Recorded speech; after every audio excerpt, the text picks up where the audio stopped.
Well, I've had a coffee, I've had some porridge. The rain has eased, the wind is still blowing. I'm going to share something with you which doesn't get shared very often by YouTube bike packer types.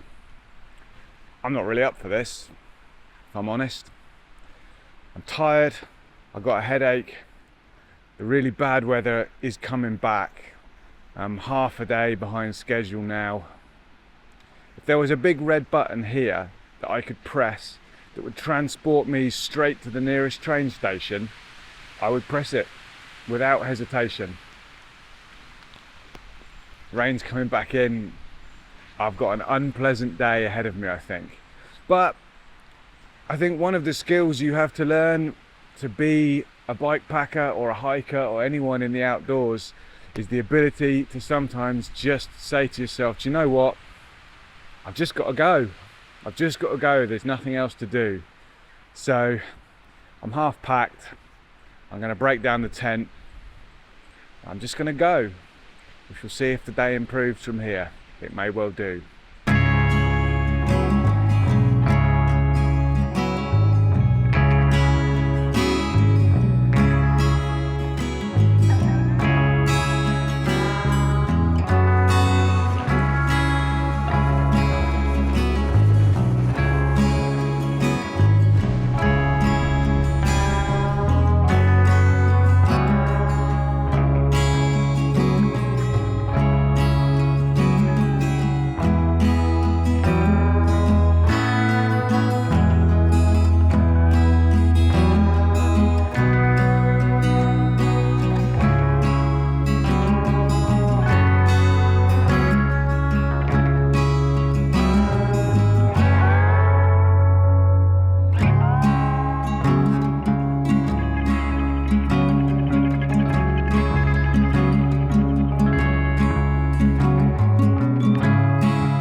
I put a few miles behind me now, and for a moment things were starting to look up. I started off into a really nice long descent which blew away the worst of the headache and the oversleeping fuzz. The weather, I mean, it could be a lot better, but it could be a lot worse. The rain has mostly passed by. What's left is being whipped into a manageable mist by the unbelievable headwind that's come up. The roads are covered in tree debris, the rivers are running really high. There's flooded out fields down in the bottom of the valley. And I've got to find a proper campsite for tonight. Now, the worst thing is I've lost half a day and I'm not going to make it up.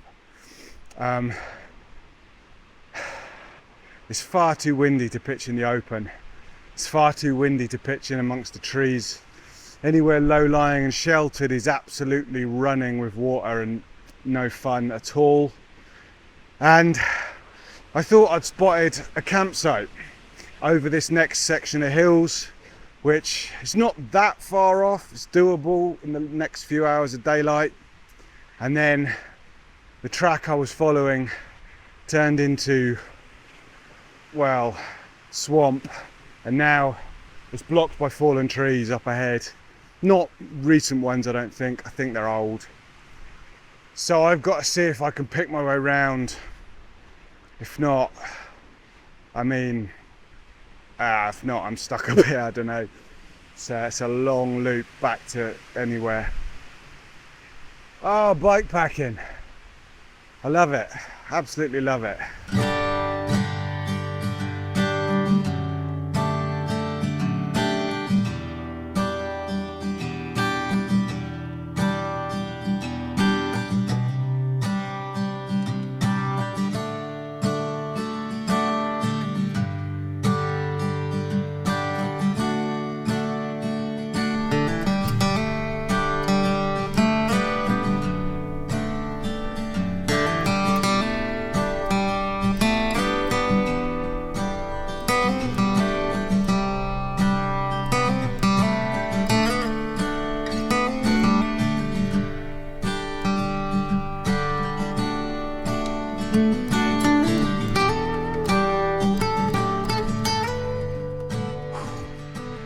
I think I've made a terrible mistake.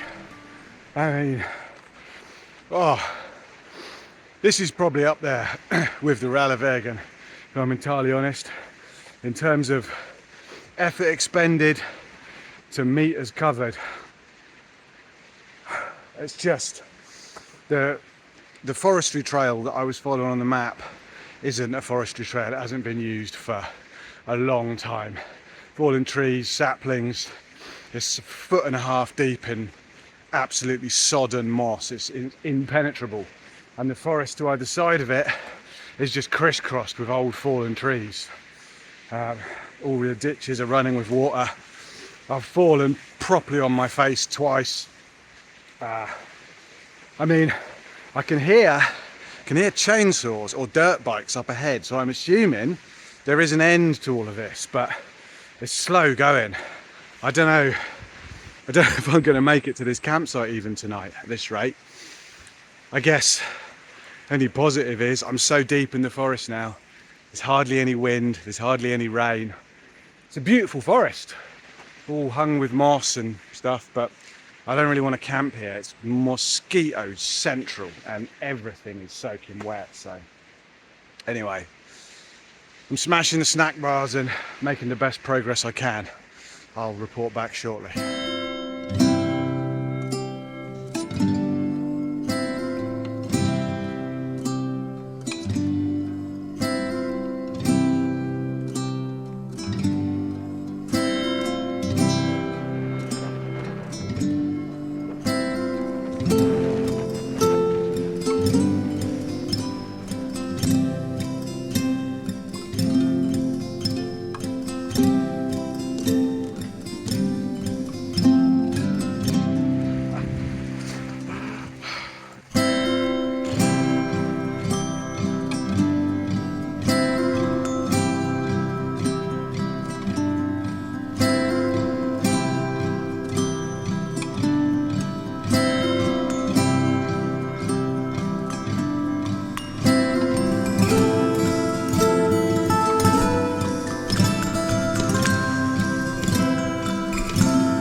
I'm putting that one up alongside the hardest days I've ever done on a bike, I think. Distance wise it was nothing. I didn't even do 35 kilometers, but in terms of physical and mental hardship, that was really tough. My benchmark for hard days is the Rallywagen ride that I did. And this, I mean, that section in the forest was unbelievably physically demanding, but it only went on for an hour maybe. But the weather, the conditions made this, it up there. I mean, at least on the Rallywagen, I knew that I was on a line. I knew that once I got through the snowy bits, I'd be back on a line. But this one, I was doing in the constant knowledge that I could at any minute come up against an impenetrable section and have to turn around, which would mean basically resetting the day and spending the night in a very, very unpleasant wild camping pitch. Fortunately, I got through that section of trees, but by the time I got out, I was exhausted and the weather had gone nasty again. Rain was coming in and the wind, my days, the wind. I've checked, it was gusting 48 to 50 miles an hour. And it was coming in from the side most of the time, so I was having to cant the bike over like 10-15 degrees just to stay on the line. And then the gust would drop, and of course you then overcorrect and you're over the other side of the road. It put me in the ditch once, like properly off the bike into the ditch. And all of this time I was just aware that I was heading for a campsite that I didn't know anything about status wise. And finally I got there, big sign on the gate, no tents. So I dropped down into the village and I asked the local if there was anywhere to stay. She pointed me at a pub which looked closed. It had a for sale sign up, it said closed, but there was a fire burning in the grate in a darkened room and tables set for breakfast. The front door was open, I went in, I shouted, I tried calling them. I could have just gone in and taken a room. They were there, open and made up, but it just all smelt like a sort of get the lonely biker in and then harvest his organs in the basement scenario. So I just started phoning around caravan parks until I found one that takes tents. And here I am, pitched up, absolutely starving. What a day. It wasn't all bad. It wasn't all bad. It was a beautiful ride. Lovely route up over the hills. I mean, that sort of landscape, that forest and heather and gorse and rough, I think it actually looks better in this kind of weather. You know, bleak and foreboding and exciting. So that was nice. And something really cool that I spotted was all the way along, there's me battling against this wind, you know, really struggling to keep control of the bike, and all up out of the grass are constantly flying these little brown birds. I don't know what they were, but they were having a whale of a time, flying about looking totally on it. You know, how much do they, you know, they weigh like, what, 10 grams, if that? And yet there they were, flying around in the wind as if nothing was happening. So hats off to the small brown birds of the world. Thank you very much for keeping me company on a otherwise pretty grueling day. The weather tomorrow morning is looking pretty miserable again, but I might be able to get out earlier than I did today. I'm going to eat 2 dinners, have another early night. We'll cross that bridge when we come to it. Thank you very much for watching along. To my monthly Ko-fi awesomeness peoples. Thank you very much. It is you who keeps me inspired to do this horrible, unpleasant sort of adventures. Everyone else, please consider liking, subscribing, leave a comment. It always helps. Hit the thanks button if you've really had a good time. Check out the link to my Ko-fi page if you want to maybe buy a spoon or stickers, maybe some other stuff. I'm trying to branch out, but we shall see. Depends when you're watching this. I'm waffling because I'm really tired and I didn't think about what I was going to say to end this one. So yeah, cheers all. I'll see you on the next one. Bye now.